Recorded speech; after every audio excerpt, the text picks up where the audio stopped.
The quiet new village of Bukit Merah was found during the first Malayan communist insurgency. After declaring emergency in 1947, the British colonizers set up various new villages around the country to prevent the communists from communicating with the villagers, hence cutting off their supply. The emergency period lasts right through to 1960. Bukit Merah is located about 10 kilometers off Menglembu, Ipoh. Behind the story of this quiet village lies a tale of struggle that went on for almost 30 years. In 1979, a Japanese company collaborated with several local entrepreneurs to set up the Asian Rare Earth (ARE) factory plant here.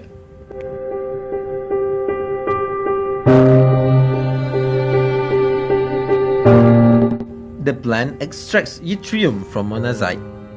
Among the shareholders of ARE included Mitsubishi Chemical Industries Limited, Beh Minerals, Lembaga Urusan dan Tabung Haji, and several Bumiputra businessmen.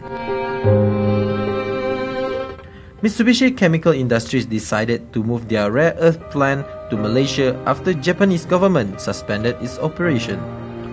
ARE did not reveal to the villagers exactly the kind of factory that they were setting up here. Initially, the villagers welcomed the setting of the new plant as it brought new job opportunities to hundreds of the villagers. The factory employed more than 100 workers to operate the plant throughout 3 shifts to maximize productivity. Hence, the operation hours of the plant were long. Before the construction of the trenches, there was no proper dumping site for the chemical waste produced by the plant. In 1984, huge amount of thorium hydroxide were discovered in the nearby town of Papan.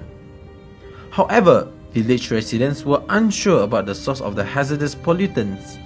After conducting some investigation, local authorities finally discovered that the radioactive waste originated from the ARE plant. This discovery culminated in the beginning of the villagers' fight to ensure that the plant ceased operation. Huei Tat, a long resident of Bukit New Village, was one of the 8 plaintiffs who sued ARE and sought for compensation for the damages implicated on the natural environment of the village. Huei was the chairman of the Perak Anti-Radioactive Committee, or so-called PARC.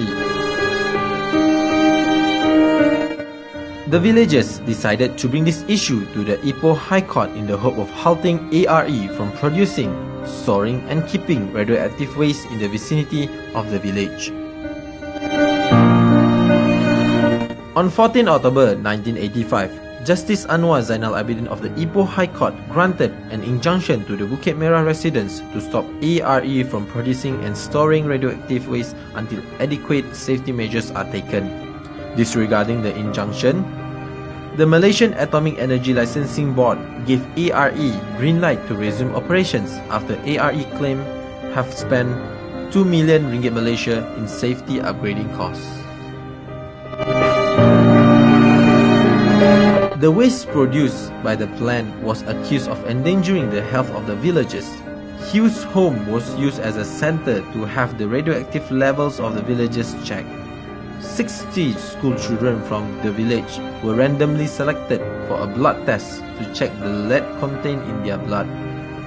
The result was then compared to children from other regions in the country.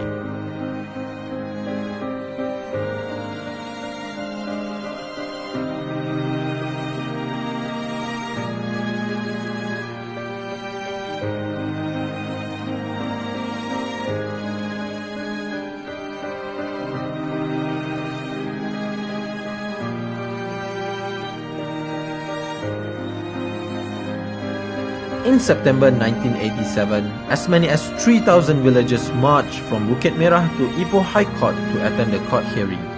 In his battle for justice, Huei, along with 100 others, was unfortunately reprimanded under the Internal Security Act (ISA) on 27 October 1987. He was held up in the Ipoh Police Headquarters for 78 hours without any charges held against him. After 32 months and 65 days of court hearing, the trial finally came to a close. Justice Peh Siu Chin announced that PARC had won the suit against ARE. However, on 23rd July 1992, ARE filed an appeal to the Supreme Court against the decision of the High Court. The villagers rented as many as 30 buses to travel down to Kuala Lumpur in support of their representatives.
To understand the plight of the villagers, we follow the story of Madam Lai Kwan, who was working as a construction worker at the plant in early 1980s.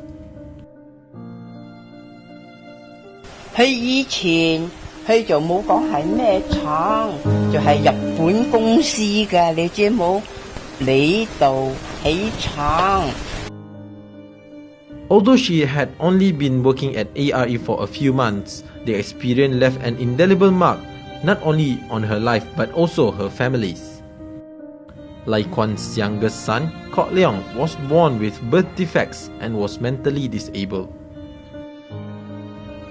After a lifetime of struggle, Kok Leong finally succumbed to the disease at the age of 29 in 2012.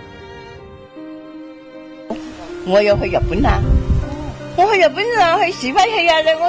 我膽去啊！我帶住阿國良、阿邱生，同埋一個傑玲醫生，後尾嗰個傑玲醫生係企早開啦，咁樣去即係今晚早開啦。佢話你複印一張俾我又好，你嗰張正嘅俾我又好，你俾一張我。我問佢咩用處啊？佢冇答我咩用處。我講對唔住，我講我冇俾你。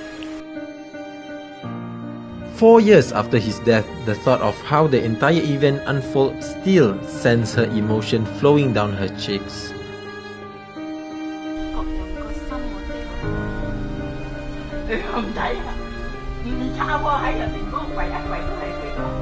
Her anger towards the government and ARE is still quite evident as she recalls the tragic life of her son. Both Hugh and Lai Kwan were part of the anti-radioactive movement that protested the setting up of the Linus factory in Kuantan by an Australian rare earth mining company. After more than 30 years, the cleaning up process is still ongoing as residues of the chemical waste can be seen nearby. The site of the proposed permanent poison grove have already been relocated 3 times due to protests from residents living in the respective areas.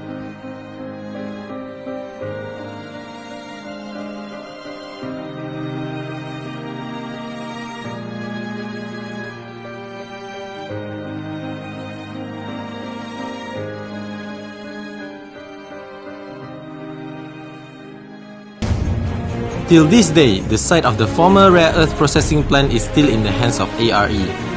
The cleaning up process have just been completed and radioactive levels will be monitored for 2 years before the land can be returned to the state government, assuming the radioactive levels are within the permissible standards set by the International Commission on Radiological Protection (ICRP).